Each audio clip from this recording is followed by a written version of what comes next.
시간이 되었으므로 2021년도 11월 22일 월요일 아침 예배를 시작하겠습니다. 다 같이 사도신경으로 우리의 신앙을 고백하겠습니다. 전능하사 천지를 만드신 하나님 아버지를 내가 믿사오며 그 외아들 우리 주 예수 그리스도를 믿사오니 이는 성령으로 잉태하사 동정녀 마리아에게 나시고 본디오 빌라도에게 고난을 받으사 십자가에 못 박혀 죽으시고 장사한 지 사흘 만에 죽은 자 가운데에서 다시 살아나시며 하늘에 오르사 전능하신 하나님 우편에 앉아 계시다가 저리로서 산자와 죽은 자를 심판하러 오시니이다. 성령을 믿사오며 거룩한 공예와 성도가 서로 교통하는 것과 죄를 사해 주시는 것과 몸이 다시 사는 것과 영원히 사는 것을 믿사옵나이다. 아멘. 거룩하시고 자비로우신 하나님 아버지, 하나님의 크신 사랑을 진심으로 감사드립니다.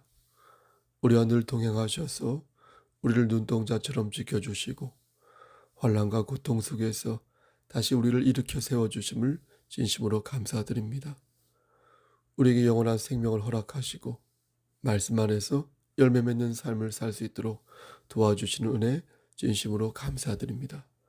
하나님, 오늘도 우리에게 새로운 하루를 허락하셨사오니 오늘도 즐겁고 의미 있게 성령 충만한 삶을 살 수 있도록 도와주시옵소서. 기도로 유혹을 이길 수 있도록 하시고 우리가 지치고 헤맬 때 하나님 말씀을 기억하여 말씀으로 다시 일어설 수 있는 용기 허락하여 주시옵소서. 심신이 연약한 우리의 형제와 자매들 머리머리 위에 함께 하시사 저들이 하나님 말씀 안에서 소생할 수 있도록 하시고 저들의 세포와 저들의 마음이 건강해져서 하나님께 영광을 돌리는 그런 삶을 살 수 있도록 축복하여 주시옵소서. 전순주 집사님, 오은순 집사님, 이도진 어린이, 그리고 우리 권사님들, 우리 장로님들, 형제와 자매, 청장년에 이를 때까지 모두 하나님 말씀 안에서 궁극적으로 승리하는 삶을 살 수 있도록 붙잡아 주시옵소서. 우리의 어린 심령들을 위해서도 기도합니다. 하나님, 솔로몬의 지혜, 아브라함의 믿음, 사도 바울의 삶의 지혜를 허락하셔서 저들이 하나님 말씀을 거울로 삼고 인격적으로 성장하고 성화되어 갈 수 있도록 축복하여 주시옵소서. 우리 청년들을 위해 기도합니다. 호경아 자매, 이만규 형제, 박주영 자매, 성지석 형제, 성석 형제, 양한영 형제, 이찬선 형제, 하나님 함께 하시고 인도하시사 청년들이 먼저 깨어 기도할 수 있도록 하시고 하나님 말씀 안에서 승리할 수 있도록 도와주시옵소서. 우리 심기섭 형제에게도 함께 하시사 하나님 말씀 안에서 늘 독수리의 날갯짓을 할 수 있도록 아버지 역사하시고 축복하여 주시옵소서.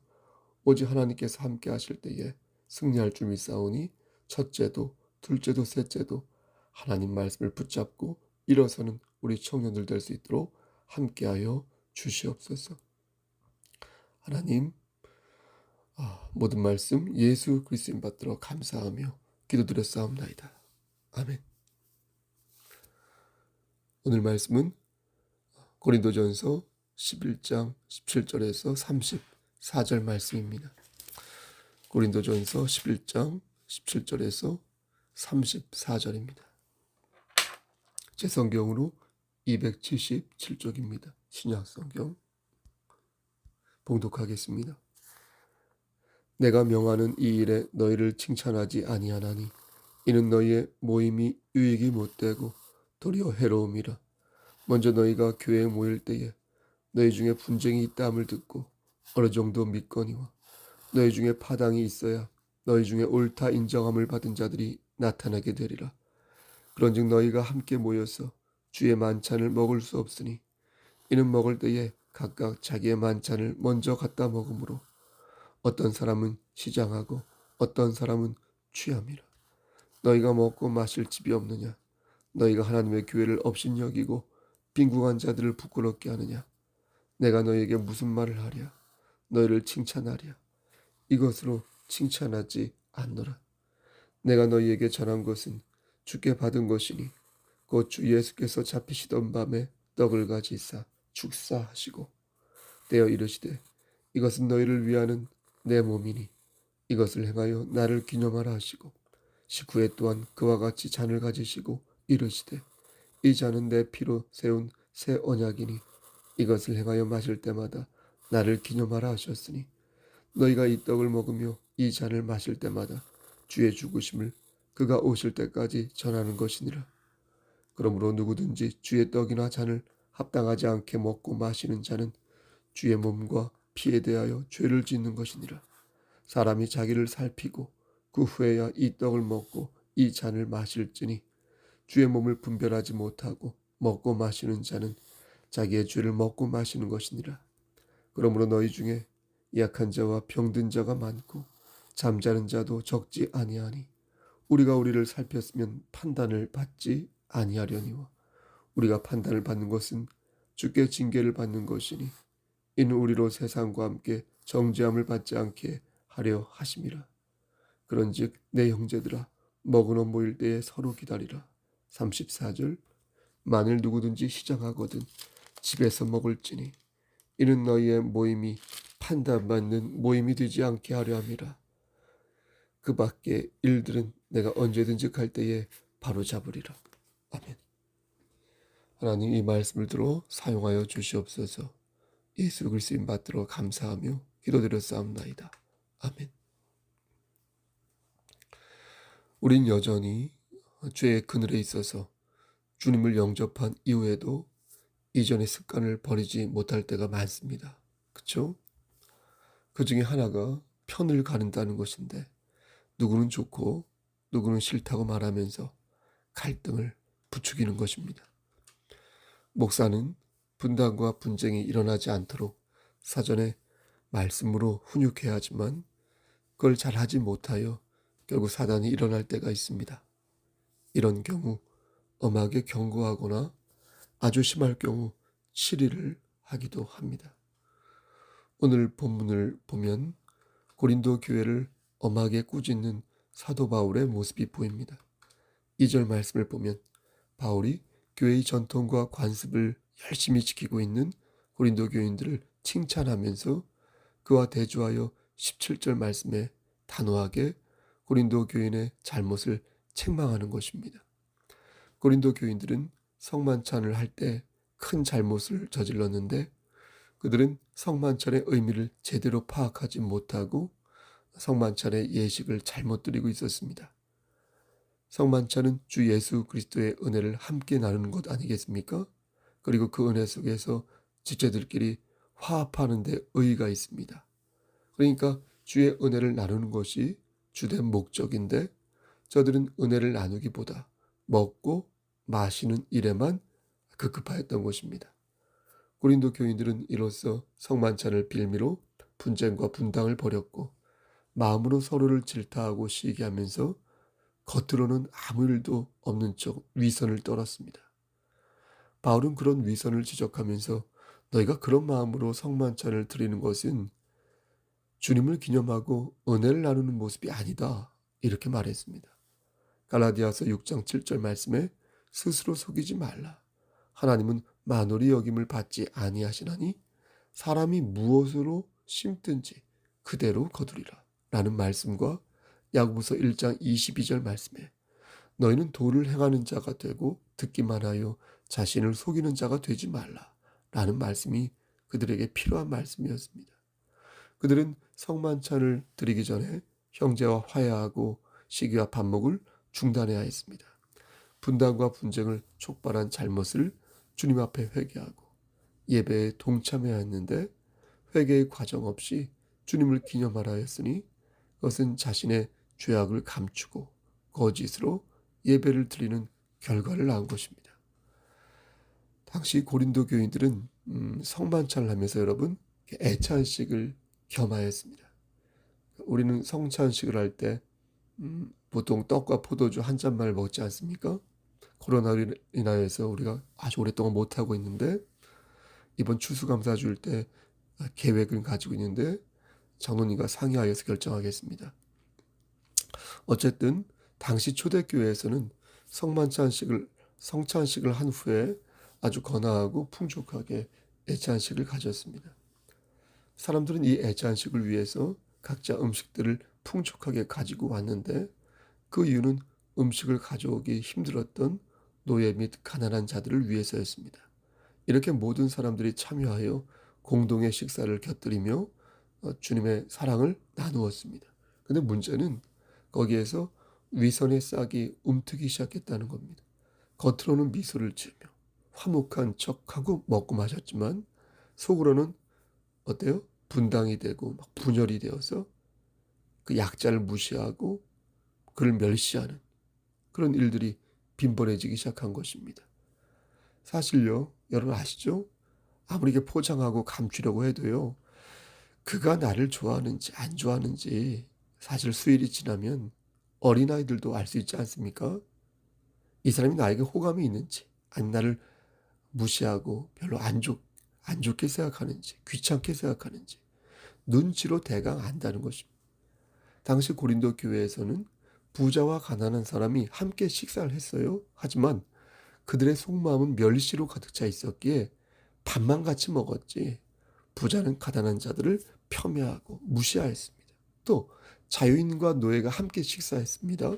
하지만 밥만 같이 먹었지 여전히 노예를 무시하는 마음이 있었습니다. 이렇게 유대인과 이방인이 그러하였고 교육을 받은 자와 교육을 받지 못한 자가 그리하였고 상류층과 하류층이 그러하였으며 어른과 어린아이도 그러하였습니다.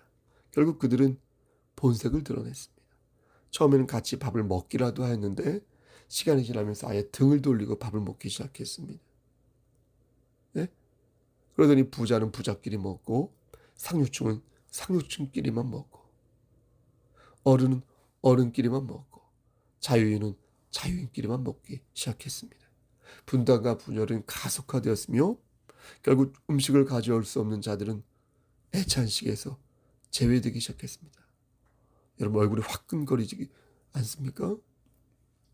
노예들은 먹을 게 없어서요. 구석진 곳에서 쓸쓸히 시간을 보내야 했습니다. 여러분 정말 화끈하고 화끈거리고 마음이 짠하지 않습니까? 여러분 생각해 보십시오. 당신은 예수님이 승천하신 지 30년도 안 된 때였어요. 30년도. 고린도전서가 주 56년에 기술됐으니까 한 26년 정도 지난 때가 바로 이때였습니다. 근데 그들은 오늘날의 모습과 흡사한 모습을 보였던 것입니다. 예? 여러분 지금도 그렇지 않습니까? 가난한 자들이 상처 있고 무전유죄, 유전무죄라 하여 힘없는 사람들이 서러움을 받고 있지 않습니까? 그런데 예수님이 승천하신 지 30년도 안 된 그때에도 그랬다는 것이 참 거시기한 것입니다. 어떤 사람들은 성찬식을 사교적인 모임이라 생각했고 또 어떤 사람들은 성찬식을 자신의 재물을 과시하는 데 사용했다는 것입니다. 이런 꼴들을 보면서 이런 꼬락서니를 보면서 사도 바울의 마음이 어땠을지 충분히 예상이 되는 것입니다. 말씀드린 것처럼 요즘도 교회 안에서 자신들의 힘을 과시하는 경향을 종종 보게 됩니다. 우리 송석교회는 그렇지 않지만 몇몇 교회는 특히 대형 교회를 중심으로 그런 모습들이 보입니다. 교회가 돈이 넘쳐나서 도처에다 땅을 사고 어디에다 어떻게 써야 할지 주체를 못하고 있는 것을 봅니다. 물론 요즘은 코로나로 인해서 많이 줄었지만 틈만 나면 정치인들을 권력자들을 교회에 초대하고 그렇게 교회와 연계하여 교회를 홍보기관으로 세우는 것을 봅니다. 교회를 저들의 홍보기관으로 그렇게 정교유착하다 보니 교회의 순수성을 잃게 되고 그런 모습에 적지 않은 실망을 느껴 방황하는 성도들을 저는 많이 보았습니다. 문제는 이런 대형 교회를 많은 중소형 교회가 따라하고 있다는 것인데 우리 교회는 그런 일이 있어서는 아니 되겠습니다.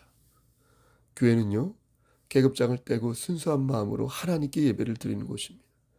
예배에 방해가 되는 요소들을 철저하게 내려놓고 신령과 진정으로 예배를 드리고 교제하는 것이 교회 공동체의 모습이란 사실을 여러분 꼭 기억하시기를 소원합니다. 바울은 고린도 교인들을 향하여 촉구합니다.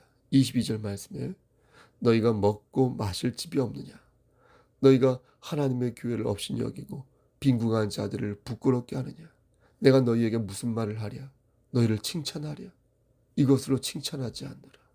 그리고 바울은 그들에게 엄중 경고합니다. 27절 말씀에 그러므로 누구든지 주의 떡이나 잔을 합당하지 않게 먹고 마시는 자는 주의 몸과 피에 대하여 죄를 짓는 것이니라.